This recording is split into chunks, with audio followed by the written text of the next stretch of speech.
د کامیر هوایی شرکت یو په زړه پورې کارنامه ویډیو را سره طرفه پورې وګورئ په هر څه به پوه شئ. ګرانو مینوالو السلام علیکم.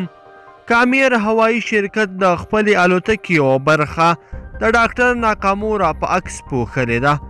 په افغانستان کې د جاپان یوه خیریه بنسټ مشر ناکامورا په مړینې د ډیری هیوادونو خلکو خواشیني ښودلې ده، خو اوس تازه د کامیر هوایی شرکت هم د غمرازۍ په موخه د خپلې الوتکې یوه برخه د ډاکټر ناکامورا په عکس پوښلې او ښکله کړې ده.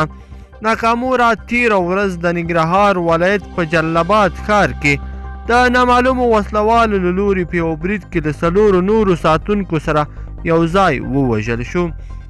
ډاکټر ناکامورا په لومړیو کې سخت ټپي و، خو چې وروسته د سمې او ښې درملنې په موخه نوموړی په هماغې شیبه د ننګرهار ولایتي چارواکو له لوري کابل ته انتقال شو، خو کابل ته د رسېدو سره سمې خپل ژوند د ژورو ټپونو له کبله له لاسه ورکړ.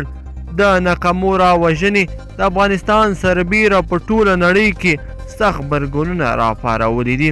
ګڼ شمېر خلک یې په مړینې خواشیني دي او نوموړی د افغانستان رښتینی خادم یې یاد کړی دی. ډاکټر ناکامورا په اصل کې د جاپان هیواد اوسیدونکی و، خو له تېرو نږدې 20 کلونو راهیسې په افغانستان کې د بیا رغونې په کارونو بوخت و.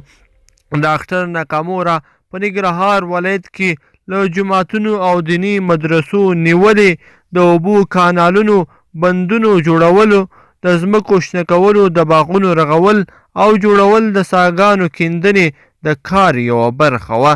ناکامورا په داسې حال کې پرون ووژل شو چې د سهار مهال د خپل دفتر پر لوري روان و. ناکامورا چې پښتو ژبه یې هم زده کړې وه او اسلام یې هم قبول کړی و، په داسې حال کې ووژل شو. ګرانو مینوالو، په دې هیله چې ویډیو مو خوښه شوې وي، چیرې مو ویډیو خوښه شوې وي نو در سره لایک کړئ او نورو ملګرو سره هم شریک کړئ. مننه.